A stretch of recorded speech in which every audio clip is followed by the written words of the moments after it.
మెల్లకని ఎప్పటికీ పోదు నీకు. ఇళ్ళ కళ్ళెత్తలంకనే దక్కుని సావు. ఈ ఊర్లో ఎవరికైనా బాధ అర్థం కాదు. Download and subscribe to ETV Ben.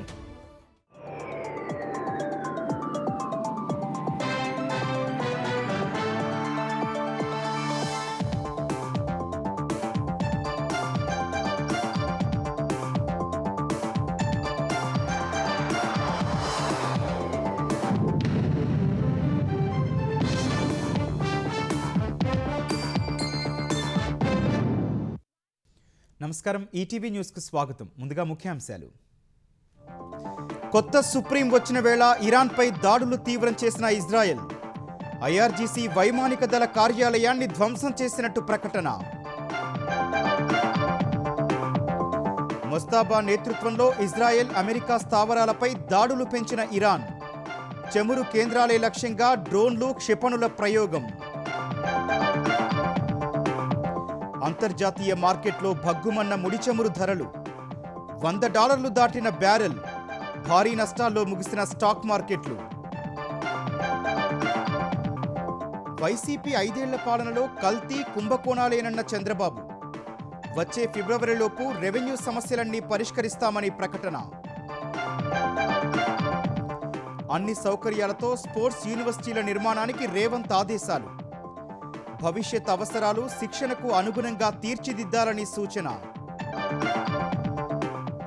Delhi మద్యం కేసులో ప్రత్యేక కోర్టు వ్యాఖ్యలపై హైకోర్టు స్టే. సిబిఐ పిటిషన్పై 23 మందికి నోటీసులు జారీ. ఈ నెల 16న తదుపరి విచారణ. ఏపీ మద్యం కేసులో కృష్ణమోహన్ రెడ్డి, ధనుంజయ రెడ్డిలను ప్రశ్నించిన ఈడీ. ముడుపులు మళ్లించిన తీరుపై ఆరా తీసిన అధికారులు.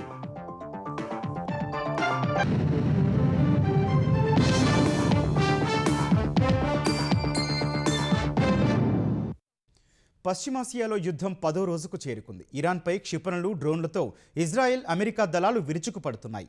టెహ్రాన్, ఇస్ఫహాన్ సహా ఇరాన్ దక్షిణ ప్రాంతంలోని మౌలిక సదుపాయాలే లక్ష్యంగా పెద్ద ఎత్తున దాడులు చేస్తున్నాయి. అటు ఇరాన్ నూతన సుప్రీం లీడర్ ముస్తాబా ఖమేనీ నాయకత్వంలో గల్ఫ్ దేశాల్లో Iran revolutionary guard corps, IRGC దాడులను విస్తృతం చేస్తుంది. అమెరికా సైనిక స్థావరాలు సహా చమురు కేంద్రాలపై డ్రోన్లు, క్షిపణులతో విరుచుకుపడుతోంది.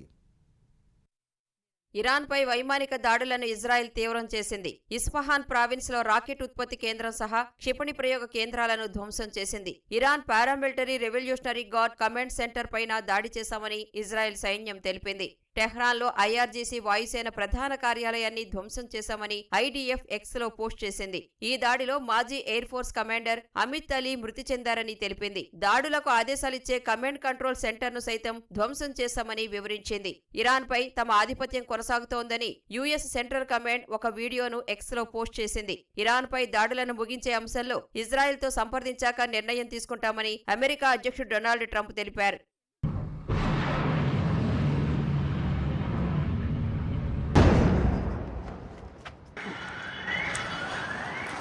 లెబనాన్ రాజధాని బీరుట్ సహా పలు నగరాలపై ఇజ్రాయెల్ సైన్యం వైమానిక దాడులు చేపట్టింది. ఇజ్రాయెల్ జరిపిన దాడిలో టైర్ జిల్లాలో 3 మృతి చెందగా మరో 15 మంది గాయపడ్డారని లెబనాన్ వైద్య ఆరోగ్య శాఖ తెలిపింది.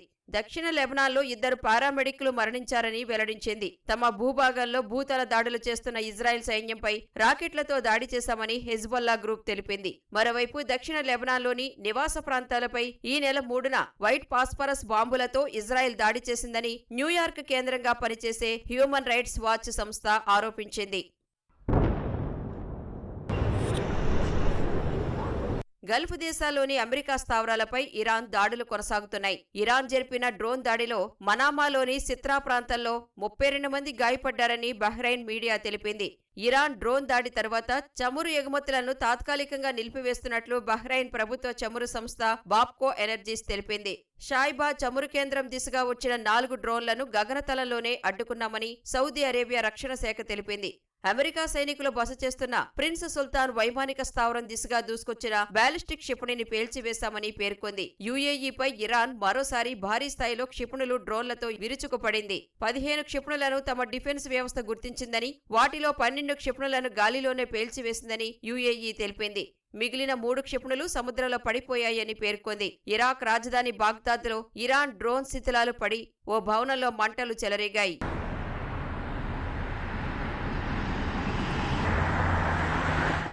ఇజ్రాయెల్పై కూడా ఇరాన్ క్షిపణి దాడులు కొనసాగుతున్నాయి. టెల్ అవీవ్ సహా ఇతర నగరాల గగనతలంలో క్షిపణులు దూసుకువెడుతున్న దృశ్యాలు కనిపించాయి. పలుచోట్ల క్షిపణి శకలాలు పడి కార్లు, ఇళ్లు స్వల్పంగా దెబ్బతిన్నాయి. ఇరాన్ క్షిపణులను గగనతలంలోనే అడ్డుకుంటున్నామని ఇజ్రాయెల్ డిఫెన్స్ ఫోర్సెస్ తెలిపింది. కువైట్లోని అల్ అదిరి హెలికాప్టర్ బేస్పై డ్రోన్లు, క్రూయిజ్ క్షిపణులతో ఇరాన్ దాడి చేసినట్లు ఐఆర్జీసీ ప్రకటించింది. మరోవైపు గత వారం తుర్కియే, సైప్రస్, అజర్బైజాన్లపై ఇరాన్ దాడులు చేసిందన్న వార్తలను ఆ దేశ విదేశాంగ మంత్రిత్వ శాఖ ప్రతినిధి ఇస్మాయిల్ బఘాయి ఖండించారు. ఇరాన్ భూభాగం నుంచి ఆయా దేశాలపై ఎలాంటి దాడులు జరగలేదని స్పష్టం చేశారు. పశ్చిమాసియాలో యుద్ధం ముగిసే సూచనలు కనిపించనందున ముడి చమురు ధరలు భారీగా పెరుగుతున్నాయి. షికాగో మెర్కంటైల్ ఎక్స్చేంజిలో ట్రేడింగ్ ప్రారంభమైన కాసేపటికే బ్యారెల్ బ్రెంట్ క్రూడ్ ధర 25% పెరిగి $119 గరిష్ట స్థాయిని తాకింది. 2022 తర్వాత తొలిసారి $100 దాటిన బ్యారెల్ ముడి చమురు ధర చివరకు $104 వద్ద ముగిసింది. అమెరికాలో ఉత్పత్తయ్యే west Texas intermediate sweet crude ధర కూడా 27% పెరిగి $119 తాకింది. చివరకు $103 వద్ద స్థిరపడింది. హోర్ముజ్ జలసంధిని ఇరాన్ మూసివేసిన తర్వాత చమురు రవాణాకు ఆటంకం కలుగుతోంది. నిత్యం హోర్ముజ్ జలసంధి గుండా 15 మిలియన్ బ్యారెళ్ల చమురు రవాణా అవుతుందన్న అంచనాలుండగా ఆ మార్గంలో చమురు రవాణా నిలిచిపోయినందున ఇరాక్, కువైట్, యుఏఈ ఉత్పత్తిని తగ్గించాయి. అటు ఇరాన్లోని ఇంధన కేంద్రాలపై ఇజ్రాయిల్ దాడి చేసినందున చమురు ధరలు ఇప్పట్లో తగ్గే సూచనలు కనిపించడం లేదు. పశ్చిమాసియాలో చిక్కుకున్న భారతీయులను వెనక్కి రప్పించేందుకు భారత్ అన్ని రకాలుగా ప్రయత్నిస్తోందని విదేశాంగ శాఖ మంత్రి జైశంకర్ తెలిపారు. గల్ఫ్ దేశాల్లో నివసిస్తున్న సుమారు 1 కోటి మంది భారతీయుల రక్షణకు చర్యలు చేపట్టినట్టు పేర్కొన్నారు. ఇప్పటికే 67,000 మంది భారతీయులు స్వదేశానికి తిరుగు పయనమైనట్టు వెల్లడించారు. పశ్చిమాసియాలో పరిస్థితులపై పార్లమెంటు ఉభయ సభల్లో జైశంకర్ ప్రకటన చేశారు. దీనికి ముందు చర్చ చేపట్టాలని విపక్ష సభ్యులు నినాదాలు చేశారు, ప్లకార్డులు ప్రదర్శించారు. విపక్ష సభ్యుల నినాదాల మధ్య మాట్లాడిన జైశంకర్ యుద్ధ పరిస్థితులను ఎప్పటికప్పుడు అంచనా వేస్తున్నామని చెప్పారు. జాతీయ ప్రయోజనాలే తమకు పరమావధి అని, ముఖ్యంగా ఇంధన భద్రత, వాణిజ్య లక్ష్యాల విషయంలో రాజీ పడబోమని జైశంకర్ స్పష్టం చేశారు. దేశీయ వినియోగదారులపై భారం పడకుండా చమురు లభ్యత, ధరలను నియంత్రించేందుకు దౌత్యపరంగా కృషి చేస్తున్నట్టు చెప్పారు. పశ్చిమాసియాలోని పరిస్థితులను ప్రధాని మోదీ పర్యవేక్షిస్తున్నారని తెలిపారు. శాంతికి ఎలాంటి విఘాతం కలిగినా ప్రపంచం మొత్తంపై ప్రభావం ఉంటుందని జైశంకర్ చెప్పారు. The implications of this conflict for our energy security, I also seek to address that particular concern. Government remains committed to ensuring that fully taking into account availability, costs and risks of the energy markets. For us, the interest of the Indian consumer has and will always be the overriding priority. ప్రజలు అభిమానించే పాలన అందించడమే కూటమి ప్రభుత్వ లక్ష్యమని ముఖ్యమంత్రి చంద్రబాబు ఉద్ఘాటించారు. YCP ప్రభుత్వం తెచ్చిన సమస్యలన్నీ పరిష్కరించి రాజముద్రతో కొత్త పట్టాదారు పాసు పుస్తకాలు ఇస్తున్నామని డోన్ మండలం కొత్తబురుజు గ్రామ సభలో చెప్పారు. వైసీపీ పాలనంతా కల్తీ, కుంభకోణాలేనన్న చంద్రబాబు తిరుమల పవిత్రతను దెబ్బతీసే కుట్ర చేశారని మండిపడ్డారు. రాయలసీమను రతనాల సీమగా మారుస్తామని, ఉద్యానవనంగా చేసి ప్రపంచ స్థాయిలో మార్కెట్ కల్పిస్తామన్నారు.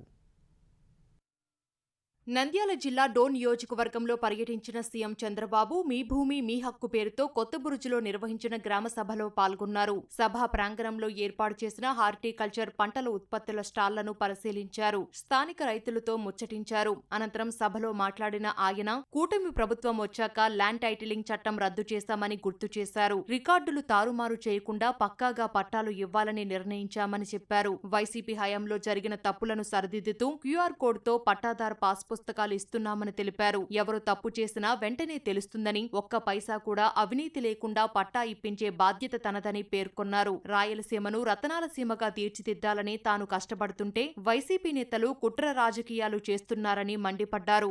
1,00,000 కోట్ల రూపాయలతో ప్రపంచంలోనే బిగ్గెస్ట్ హార్టికల్చర్ హబ్ గా నా రాయలసీమను తయారు చేసే బాధ్యత నాదని మీ అందరికీ హామీ ఇస్తున్నా. నేను ఈ కార్యక్రమాలు ఆలోచిస్తా ఉంటే తిరుపతిలో లడ్డు కల్తీ, మద్య విషం, భూములని కబ్జా ఎక్కడికక్కడ చేస్తా ఉంటే అవన్నీ ప్రక్షాళన చేయడానికి నాకు సమయం అంతా సరిపోతా ఉంది. వెంకటేశ్వర స్వామికి అపచారం చేస్తే నేను ఎట్టి పరిస్థితుల్లో ఉపేక్షించనని మరొక్కసారి మీ అందరికీ హామీ ఇస్తున్నా. మసీదులు గాని, చర్చిలు గాని అవి కూడా కాపాడుతాం. మత విద్వేషాలు రెచ్చగొట్టాలని, లేనిపోని సమస్యలు చేయాలంటే మాత్రం ఎట్టి పరిస్థితుల్లో ఉపేక్షించనని చెప్పి మరొక్కసారి మీ అందరికీ హామీ ఇస్తున్నా. కూటమి ప్రభుత్వంలో కరెంటు ఛార్జీలు పెంచబోమన్న చంద్రబాబు పరిస్థితులు అనుకూలిస్తే తగ్గించే ప్రయత్నం చేస్తామని చెప్పారు. సుస్థిర పాలనే సమగ్ర అభివృద్ధికి నాంది అని వివరించారు. ప్రతి ఒక్క సేవ మన మిత్ర వాట్సాప్ గవర్నెన్స్ లో ఇస్తా. అది రాయడం కూడా తెలియకపోతే ఇంట్లో మాట్లాడినట్టు మాట్లాడి బస్సు ఎప్పుడు వస్తుందని అడిగితే అదే చెప్తుంది. తాజాగా రిజర్వేషన్ వచ్చి నేరుగా వెళ్లిపోయే పరిస్థితికి వస్తారు. అంటే మీరు మాట్లాడే మాటలు కూడా టెక్స్ట్ గా కన్వర్ట్ చేసి సమస్య పరిష్కారం చేసి మళ్ళా మీకు జవాబు చెప్పే బాధ్యత నాదని మీ అందరికి హామీ ఇస్తున్నా. టెక్నాలజీని ఉపయోగిస్తాం, మీకు మెరుగైనటువంటి జీవన ప్రమాణాలు పెంచుతాం. నేను చెప్పేదంతా వింటున్నారు. రేపు మళ్ళా మీరు ఏం చేస్తున్నారంటే అన్ని బాగున్నాయి, వీళ్ళు లేకపోయినా పర్వాలేదు అనుకుంటున్నారు. నా పని వైకుంఠ పాళి మారిగా తయారవుతుంది. అది మారాలి. సుస్థిరమైన పాలన సమగ్ర అభివృద్ధికి నాంది. ఆ విషయం మీరు గుర్తుపెట్టుకోవాలి. గతంలో కుటుంబ నియంత్రణను ప్రోత్సహించామని, ఇప్పుడు కాలం మారింది, పరిస్థితులు కూడా మారాయన్నారు. జనాభా ఉంటేనే ఏదైనా ఉపయోగించుకునేందుకు వీలుంటుందని చంద్రబాబు స్పష్టం చేశారు. అనంతరం రైతులతో సీఎం ముఖాముఖి నిర్వహించగా వారసత్వంగా వచ్చిన తన భూమిని వైసీపీ మాజీ మంత్రి బుగ్గన రాజేంద్రనాథ్ రెడ్డి కబ్జా చేశారని ప్యాపిలి మండలానికి చెందిన రామచంద్ర ఫిర్యాదు చేశారు. రైతు సమస్యను విన్న చంద్రబాబు సభలోని రెవెన్యూ అధికారిని పిలిచి మాట్లాడారు. సమస్యపై పూర్తిగా అధ్యయనం చేసి రెవెన్యూ శాఖ మంత్రి అనగాని సత్యప్రసాద్కు నివేదిక ఇవ్వాలని సీఎం ఆదేశించారు. భూ సమస్య పరిష్కరిస్తామని సభలోనే రైతుకు హామీ ఇచ్చారు. 2002లో బుగ్గన్న రాజనాథ్ రెడ్డి నాది 4.5 ఎకరా ఆక్రమించుకున్నాడు. భూమి 110 ఏళ్ళ భూమి పొద్దు 4.5 ఎకరా ఇడిచిపెట్టుకోవాలంటే నేను ఏ ప్రకారం ఇడిచిపెట్టుకోవాలా? ఏంటి, వాట్ ఈజ్ యువర్ ఇన్ఫర్మేషన్? వీళ్ళు కన్ఫర్మేషన్ సార్, పక్కన అసైన్డ్ పట్టాలు ఉన్నాయి సార్, అది కావాలంటున్నారు సార్. అసైన్మెంట్ పట్టా ఈందా వాళ్ళ ఏరే వాళ్ళు సార్. నేను డెప్త్కి వెళ్ళిన తర్వాత తప్పుంటే మాత్రం నీకు చాలా ప్రమాదంలో పడతాను. నా దగ్గర చెప్తాను, గుర్తుపెట్టుకో. అతనికి కానీ ఏ మాత్రం డాక్యుమెంట్ ఉంది? ఎవరి పేరుతో ఉంది? ఇప్పుడు ఎవరి పేరుతో ఉంది అది? ఎవరు ఆవిడ? కాదు నువ్వు సరే, ఇప్పుడు వాళ్ళకి ఎవరికి ఇచ్చాడు అతను? బుగ్గన రాజన్న అనుసరులకు ఇచ్చినాడు. కేసుగాని ఇచ్చిన 4 మార్లు సీఏ కేసు తీసుకోలే. 120 సరమరం 340 మోడ్చి 2023 వచ్చింటే 2020లో కోర్టులో ఉన్న ఎట్టిస్తారు సార్. నీ డీటెయిల్స్ అన్ని every petition I will go through and then I will sort it out. కొత్త సవాళ్లను ఎదుర్కోవాలంటే పోలీసులు అప్గ్రేడ్ కావాలని సీఎం రేవంత్ రెడ్డి సూచించారు. హైదరాబాద్లోని పోలీస్ అకాడమీలో పోలీస్ అధికారుల రీట్రీట్ కార్యక్రమంలో సీఎం ముఖ్య అతిథిగా పాల్గొన్నారు. ప్రజలకు మెరుగైన సేవలు అందించడం ద్వారానే పోలీసు శాఖకు గౌరవం పెరుగుతుందన్నారు. నేరాలు కొత్త మార్గాల్లో జరుగుతుండటంతో పోలీసులకు సవాళ్లు ఎదురవుతున్నాయని చెప్పారు. రాష్ట్రమైనా దేశమైనా అభివృద్ధి చెందాలంటే శాంతి భద్రతలు బాగుండాలని, అప్పుడే పెట్టుబడులు వస్తాయన్నారు. ప్రతి ఒక్కరూ లక్ష్యాలు నిర్దేశించుకొని పనిచేయాలని సూచించారు. ఉన్నతాధికారులు క్షేత్రస్థాయిలోని పోలీసులతో ఎక్కువగా టచ్లో ఉండాలని, వారితో స్నేహంగా మెలిగి ఫీడ్బ్యాక్ తీసుకోవాలని సీఎం నిర్దేశించారు. ఫిజికల్ క్రైమ్ మీద మన పోలీస్ ఇన్వెస్టిగేషన్ అంతా ఆధారపడే విధంగా మన మాన్యువల్స్ కానీ మన ఎకో సిస్టమ్ అంతా బిల్డ్ చేసుకున్నాం. Today physical crime is not there. The cyber crime has entered in our era. Drugs, narcotics, dark websites నేర స్వరూపమే మారిపోయింది. డ్రగ్ పెడ్లర్స్, సైబర్ క్రైమ్, ఈ కొత్త సమస్యలు ఉత్పన్నమవుతున్నప్పుడు పోలీస్ శాఖ సంసిద్ధత వ్యక్తం చేయాలి. మీరు అప్గ్రేడ్ అవ్వాల్సిన అవసరం ఉంది. ప్రభుత్వాలకు విధానపరమైన నిర్ణయాలను తీసుకోవాల్సిన పరిస్థితులు ఉత్పన్నమైనవి. You have to face that challenge. You have to overcome that challenge. మనం అప్గ్రేడ్ కాకుండా పోతే ఈ రోజు జరుగుతున్న నేరాలను ఉన్నతాధికారులుగా మీరు వాటిని పరిష్కరించలేరు. మనం అవగాహన చేసుకోవడానికి కూడా కష్టం. ఒలింపిక్స్, కామన్వెల్త్ క్రీడలకు తెలంగాణ ఆతిథ్యం ఇచ్చేలా క్రీడల మౌలిక వసతులు కల్పించాలని ముఖ్యమంత్రి రేవంత్ రెడ్డి ఆదేశించారు. యంగ్ ఇండియా స్పోర్ట్స్ యూనివర్సిటీని అంతర్జాతీయ ప్రమాణాలతో నిర్మించాలని స్పష్టం చేశారు. ఒలింపిక్స్ లక్ష్యంగా క్రీడాకారులకు శిక్షణ ఇచ్చేందుకు వీలుగా అన్ని సౌకర్యాలు ఉండే స్పోర్ట్స్ యూనివర్సిటీలు నిర్మించేందుకు ప్రణాళికలు సిద్ధం చేయాలని సూచించారు. క్రీడా శాఖపై సమీక్ష నిర్వహించిన సీఎం స్పోర్ట్స్ యూనివర్సిటీ నిర్మాణాలకు సంబంధించిన డిజైన్లను పరిశీలించారు. గచ్చిబౌలి అవుట్డోర్ స్టేడియంను పునరుద్ధరించడం సహా indoor stadium, university complex, hostel భవనాలు, మైదానాలు, శిక్షణకు అవసరమయ్యే సౌకర్యాలు ఉండేలా జాగ్రత్తలు తీసుకోవాలని సీఎం దిశానిర్దేశం చేశారు. హైదరాబాద్లోని Kotla Vijayabhaskar Reddy stadium, LB stadium, Saroor Nagar స్టేడియంలను భవిష్యత్ అవసరాలు, శిక్షణ, పోటీలకు అనుగుణంగా ఆధునీకరించాలని అధికారులను రేవంత్ రెడ్డి ఆదేశించారు. సెకండ్ ఫేజ్లో భాగంగా ఎన్టీపీసీ రామగుండంలో ఏర్పాటు చేయనున్న 3x800 మెగావాట్ల థర్మల్ పవర్ ప్రాజెక్టుతో తెలంగాణ ప్రభుత్వం విద్యుత్ కొనుగోలు ఒప్పందం చేసుకోవాలని కేంద్ర మంత్రి కిషన్ రెడ్డి సూచించారు. పూర్తి 5x800 మెగావాట్ల ప్రాజెక్టుకు అవసరమైన బొగ్గును సమీకరించుకోవడంలో ఎన్టీపీసీకి తగిన స్వేచ్ఛనివ్వాలని కోరారు. ఈ మేరకు సీఎం రేవంత్ రెడ్డికి కిషన్ రెడ్డి బహిరంగ లేఖ రాశారు. థర్మల్ పవర్ ప్రాజెక్టు ద్వారా నాణ్యమైన విద్యుత్తును తక్కువ ధరకే ఉత్పత్తి చేసి తెలంగాణ విద్యుత్ అవసరాలను తీర్చేందుకు ఎన్టీపీసీ సిద్ధంగా ఉందన్నారు. తద్వారా ప్రభుత్వానికి ప్రజలకు లబ్ధి చేకూరనుందన్నారు. ఈ విషయమే వ్యక్తిగతంగా చొరవ తీసుకుని 3x800 మెగావాట్ల థర్మల్ పవర్ ప్రాజెక్టుతో విద్యుత్ కొనుగోలు ఒప్పందం చేసుకునేలా కృషి చేయాలని సీఎంకు విజ్ఞప్తి చేశారు. అటు ప్రభుత్వానికి ఇటు ప్రజలకు మేలు చేకూర్చే రామగుండం థర్మల్ విద్యుత్ ప్రాజెక్టుకు సహకరించాలని కిషన్ రెడ్డి కోరారు. ఢిల్లీ మద్యం కుంభకోణం కేసులో సీబీఐకు సంబంధించి ప్రత్యేక కోర్టు చేసిన వ్యాఖ్యలపై ఢిల్లీ హైకోర్టు స్టే ఇచ్చింది.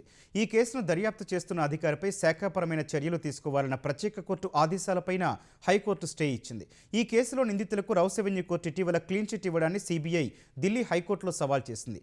ఈ పిటిషన్పై హైకోర్టు ఇవాళ విచారణ జరపగా సీబీఐ తరపున సొలిసిటర్ జనరల్ తుషార్ మెహతా వాదనలు వినిపించారు. ఈ వాదనల్లో మద్యం కుంభకోణం ఢిల్లీ చరిత్రలోనే అతిపెద్దదని తెలిపారు. మొత్తం మద్యం విధానాన్ని సమూలంగా మార్చేందుకు లంచాలిచ్చారని తెలిపారు. ఇందుకు సంబంధించి ఈమెయిల్స్, వాట్సాప్ చాట్స్లో కీలక ఆధారాలు లభించినట్టు చెప్పారు. ఈ మొత్తం వ్యవహారంలో బుచ్చిబాబు కీలక పాత్ర పోషించాడన్న సీబీఐ డబ్బు సేకరణ వివరాలకు సంబంధించి సాక్షుల వివరాలు నమోదు చేసినట్టు వివరించింది.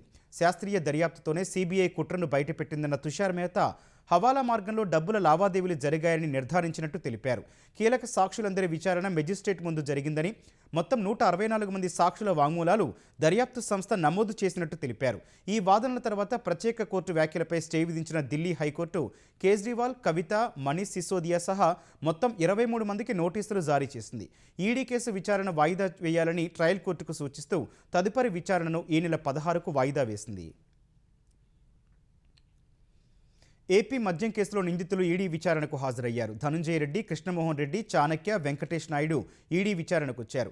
2 గంటల విచారణ తర్వాత కృష్ణమోహన్ రెడ్డి ఈడీ కార్యాలయం నుంచి వెళ్లిపోగా ఇతర నిందితులు సాయంత్రం వరకు ఉన్నారు. మద్యం ముడుపుల సొమ్మును ధనుంజయ రెడ్డి, కృష్ణమోహన్ రెడ్డి వారి కుటుంబీకులు, సన్నిహితులు, బినామీల పేరుతో పెట్టుబడులు పెట్టినట్లు ఈడీ గుర్తించింది. హైదరాబాద్, బెంగళూరులో వారికున్న స్థిరాస్తులపై ఈడీ వారిని ప్రశ్నించింది.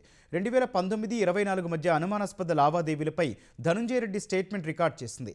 వైసీపీ హయాంలోని మద్యం అక్రమాలతో ప్రభుత్వ ఖజానాకు దాదాపు 4,000 కోట్ల నష్టం వాటిల్లినట్లు దర్యాప్తు సంస్థ అంచనా వేసింది. అప్పట్లో మద్యం విధానాన్ని పూర్తిగా మార్చివేయడం, ముడుపులిచ్చిన వారికి మద్యం తయారీ అవకాశం కల్పించడంపై ఈడీ ప్రశ్నించినట్లు తెలిసింది. ఆ ముడుపుల సొమ్మును షెల్ కంపెనీలోకి మళ్లించి అక్కడి నుంచి నిందితుల ఖాతాలోకి వచ్చేటట్లు కుట్రపూరితంగా వ్యవహరించారన్న సమాచారంపై ఆరా తీసింది. అప్పటి వరకు ఉన్న ప్రధాన బ్రాండ్లను పక్కనబెట్టి కొత్త బ్రాండ్లు తీసుకురావడానికి కారణాలేంటనే అంశంపై నిందితుల నుంచి ఈడీ సమాచారం రాబట్టే ప్రయత్నం చేసింది. బ్యాంకు స్టేట్మెంట్లు, పాన్ కార్డులు, కుటుంబ సభ్యుల ఆస్తుల వివరాలతో తదుపరి విచారణకు రావాలని ఈడీ నిర్దేశించింది. ఆంధ్రప్రదేశ్లో సంచలనం సృష్టించిన మదనపల్లి ఫైళ్ల దహనం కేసులో నిందితులకు సుప్రీంకోర్టులో చుక్కెదురైంది. ముందస్తు బెయిల్ ఇచ్చేందుకు న్యాయస్థానం నిరాకరించింది. ముందస్తు బెయిల్ ఇవ్వాలని నిందితులు వంకిరెడ్డి మాధవరెడ్డి, బల్లాపురం మునిరత్నం సుప్రీంకోర్టును ఆశ్రయించారు. ఈ పిటిషన్పై జస్టిస్ మనోజ్ మిశ్రా, జస్టిస్ మన్మోహన్ల ధర్మాసనం విచారణ చేపట్టింది. ఈ ఘటన చోటు చేసుకున్నప్పుడు దేశంలో లేను అని ఒక నిందితుడు కోర్టుకు చెప్పగా కుట్ర పన్నడానికి దేశంలోనే ఉండాల్సిన అవసరం లేదని ధర్మాసనం వ్యాఖ్యానించింది. ఈ కేసులో ఇప్పటికే చాలా మంది నిందితులకు బెయిల్ వచ్చిందన్న నిందితుల వాదనను సుప్రీంకోర్టు తోసిపుచ్చింది. 20,000 ఎకరాలకు పైగా దస్త్రాల దహనం చిన్న విషయమేమీ కాదన్న ధర్మాసనం దర్యాప్తు పురోగతికి తాము అడ్డురాలేమని స్పష్టం చేసింది. ఇంత పెద్ద వ్యవహారంలో ముందస్తు బెయిల్ ఇవ్వడం కుదరదని తేల్చి చెప్పింది. కింది కోర్టుకు వెళ్లి రెగ్యులర్ బెయిల్ కోసం పిటిషన్ దాఖలు చేసుకోవాలన్న ధర్మాసనం నిందితుల పిటిషన్లను డిస్మిస్ చేసింది. రఘురామకృష్ణరాజు కస్టోడియల్ టార్చర్ కేసులో నిందితుడిగా ఉన్న ఐపీఎస్ అధికారి సునీల్ నాయక్కు ఏపీ హైకోర్టు షాక్ ఇచ్చింది. దర్యాప్తు అధికారి ఆదేశిస్తే ఈ నెల 12 వరకు విచారణకు వెళ్లాలని సూచించింది. ఈ కేసులో ముందస్తు బెయిల్ మంజూరు చేయాలని సునీల్ నాయక్ వేసిన పిటిషన్పై కోర్టు విచారణ జరిపింది. ఈ విచారణలో ముందస్తు బెయిల్ పిటిషన్కు విచారణ అర్హత లేదని ప్రాసిక్యూషన్ తరపు న్యాయవాది వాదించారు. సునీల్ను అరెస్ట్ చేసి బీహార్లో మెజిస్ట్రేట్ ముందు హాజరుపరచగా అరెస్టును చట్ట న్యాయ విరుద్ధమని కోర్టు ఎక్కడా చెప్పలేదని తెలిపారు. సునీల్ నాయక్ తరపున వాదనలు వినిపించేందుకు కోర్టు విచారణను ఈ నెల 12కు వాయిదా వేసింది. అప్పటి వరకు విచారణకు సహకరించాలని సునీల్ నాయక్ను ఆదేశించింది. అంతకుముందు గుంటూరు సీసీఎస్ పోలీస్ స్టేషన్లో 5వ రోజు విచారణలో భాగంగా సునీల్ నాయక్ను సిఐడి అధికారులు 7 గంటలు ప్రశ్నించారు. తెలంగాణ నుంచి త్వరలో ఖాళీ కాబోతున్న 2 రాజ్యసభ స్థానాలకు వేం నరేందర్ రెడ్డి, అభిషేక్ మను సింఘ్వి ఏకగ్రీవంగా ఎన్నికయ్యారు. ఈ మేరకు రిటర్నింగ్ అధికారి నియామక పత్రాలు అందజేశారు. తెలంగాణలో ఖాళీ కాబోతున్న 2 స్థానాలకు ఎన్నికల నోటిఫికేషన్ వెలువడగా కాంగ్రెస్ నుంచి వేం నరేందర్ రెడ్డి, అభిషేక్ మను సింఘ్వి నామపత్రాలు సమర్పించారు. ప్రధాన ప్రతిపక్షం బీఆర్ఎస్ అభ్యర్థిని నిలబెట్టలేదు. 2 అభ్యర్థులు మాత్రమే నామినేషన్లు వేసినందున వీరిద్దరి ఎన్నికను రిటర్నింగ్ అధికారి ఇవాళ అధికారికంగా ప్రకటించారు. ఇందుకు సంబంధించిన ధ్రువపత్రాలను వారికి అందజేశారు. ఖమ్మం జిల్లా వెలుగుమట్లలోని భూదాన్ భూముల్లో ఇళ్లు కోల్పోయిన బాధితులకు మద్దతుగా కల్వకుంట్ల కవిత విశారదం చేసిన ఆందోళన ఉద్రిక్తతకు దారితీసింది. భూదాన్ భూముల్లోని కూల్చివేతల్లో ఇళ్లు కోల్పోయిన వారికి ప్రభుత్వం న్యాయం చేయాలని డిమాండ్ చేస్తూ తెలంగాణ జాగృతి, బీసీ, ఎస్సీ, ఎస్టీ ఐకాస ధర్మ సమాజ్ పార్టీ ఆందోళన చేపట్టాయి. ఇందులో భాగంగా తెలంగాణ జాగృతి అధ్యక్షురాలు కవిత, ధర్మ సమాజ్ పార్టీ విశారదన్, ఇతర నేతలు ఇళ్లు కోల్పోయిన బాధితులను పరామర్శించారు. అనంతరం ఖమ్మం జెడ్పీ కూడలి వరకు ప్రదర్శనగా వెళ్లి రోడ్డుపై బైఠాయించగా ఇరువైపులా ట్రాఫిక్ జామ్ అయింది. ఈ క్రమంలో పోలీసులు నిరసనకారులను అరెస్ట్ చేసేందుకు ప్రయత్నించారు. ఈ దశలో పోలీసులు, ఆందోళనకారుల మధ్య తోపులాట చోటు చేసుకుని ఓ కానిస్టేబుల్కు గాయాలయ్యాయి. ఆమెను ఆసుపత్రికి తరలించారు. ఈ ఉద్రిక్తతల మధ్య పోలీసులు పలువురిని అరెస్ట్ చేసి అక్కడి నుంచి తరలించారు. అయినప్పటికీ అంబేద్కర్ విగ్రహం వద్దే కవిత, విశారదన్, ఇతర నేతలు ఆందోళన కొనసాగించారు. వారిని పోలీసులు అరెస్ట్ చేశారు. స్పీకర్పై విపక్షాలు ఇచ్చిన అవిశ్వాస తీర్మానంపై చర్చ లేకుండానే లోక్సభ రేపటికి వాయిదా పడింది. స్పీకర్ ఓం బిర్లాను పదవి నుంచి తొలగించాలని మొదటి విడత బడ్జెట్ సమావేశాల చివరిలో ప్రతిపక్షాలు తీర్మానం ఇచ్చాయి. ప్రతిపక్షాల తీరుపై అసహనం వ్యక్తం చేసిన స్పీకర్ అవిశ్వాస తీర్మానం తేలే వరకు ఆ కుర్చీలో కూర్చునే ప్రసక్తే లేదని తేల్చి చెప్పారు. రెండో విడత బడ్జెట్ సమావేశాలు ఇవాళ ప్రారంభం కాగా పశ్చిమాసియా సంక్షోభంపై తక్షణమే చర్చ జరపాలన్న ప్రతిపక్షాల ఆందోళన మధ్య అవిశ్వాస తీర్మానం చర్చకు రాలేదు. ఒక దశలో స్పీకర్ స్థానంలో ఉన్న జగదాంబికా పాల్ ప్రతిపక్షాల తీరుపై అసహనం వ్యక్తం చేశారు. స్పీకర్ తొలగింపు తీర్మానం ఎజెండాలో ఉందని, ప్రతిపక్షాలు కావాలనే ఇతర అంశాలను తెరపైకి తెచ్చి సభను అడ్డుకుంటున్నాయని ఆరోపించారు. ప్రభుత్వం చర్చకు సిద్ధంగా ఉన్న రాజకీయ ఎజెండాతోనే సభను అడ్డుకుంటున్నారని విమర్శిస్తూ సభను రేపటికి వాయిదా వేశారు. స్పీకర్ తొలగింపు తీర్మానంపై హోంమంత్రి అమిత్ షా రేపు లోక్సభలో సమాధానమిచ్చే అవకాశం ఉందని తెలిసింది. కరూర్ తొక్కిసలాట కేసులో టీవీకే అధినేత విజయ్కు సీబీఐ మరోసారి సమన్లు జారీ చేసింది. ఈ నెల 10న తమ ఎదుట విచారణకు హాజరు కావాలని నోటీసులో పేర్కొంది. ఇప్పటికే విజయ్ను సీబీఐ అధికారులు 2 సార్లు విచారించారు. ఆ సమయంలోనే మరోసారి విచారణకు హాజరు కావాల్సి ఉంటుందని కేంద్ర దర్యాప్తు సంస్థ విజయ్కు తెలిపింది. గతేడాది సెప్టెంబర్ 27న కరూర్లో జరిగిన విజయ్ ప్రచార సభలో తొక్కిసలాట జరిగి 41 మంది మృతి చెందగా 60 మందికి పైగా గాయపడ్డారు. ఈ కేసును తొలుత సిట్ దర్యాప్తు చేపట్టగా సుప్రీంకోర్టు ఆదేశాలతో సీబీఐకి అప్పగించింది. పశ్చిమాసియా ఉద్రిక్తతలో చమురు ధరలు భగ్గుమన్న వేళ దేశీయ స్టాక్ మార్కెట్లు భారీగా పతనమయ్యాయి. క్రితం సెషన్లో 1097 పాయింట్లు క్షీణించిన సెన్సెక్స్ ఇవాళ మరో 1353 పాయింట్లు నష్టపోయింది. క్రితం సెషన్తో పోల్చితే 1862 పాయింట్లు కోల్పోయి 77,057 పాయింట్ల వద్ద బీఎస్సీ సూచీ ప్రారంభమైంది. మొదట్లో స్వల్పంగా పెరిగిన సూచీ 77,711 పాయింట్ల గరిష్ట స్థాయిని తాకింది.